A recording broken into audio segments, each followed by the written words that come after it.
Hello friends. As you know, Foxtail Millet is heart healthy, diabetic friendly, and the best rice alternative to keep you full for longer hours.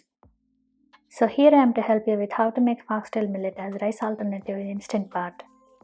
It comes out perfect, non-sticky, fluffy, and super tasty. It's an awesome option to replace or reduce rice in meals.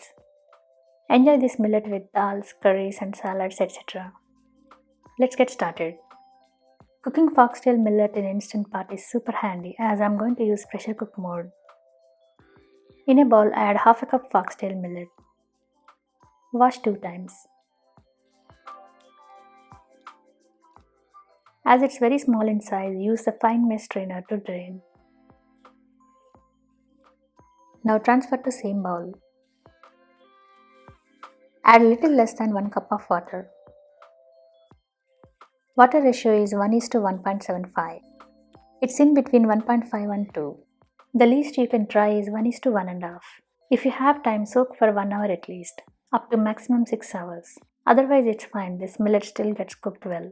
But soaking helps to break down the phytic acid, gets easy to digest, and easy to absorb nutrients. This is with 2 hours of soaking. And this is without soaking. As you see, there is no visual difference.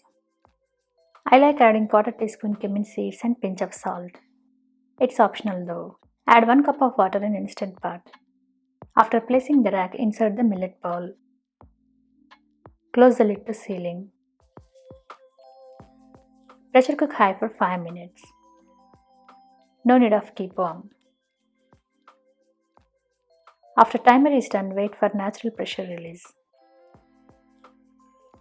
Foxtail millet gets cooked so perfect and non-sticky. Mix it from top to bottom once.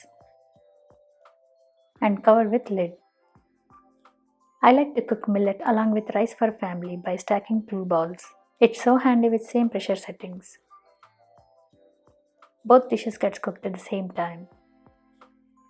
It's amazing time saver. As you see how easy and simple it is to cook foxtail millet in instant pot. There is no need to monitor at all. Enjoy this delicious millet with your favorite curries, salads, etc. Isn't it amazing healthy rice alternative? Stay tuned for many more amazing healthy recipes and rice alternative options. Hope you like my tips and ideas. Thanks for watching.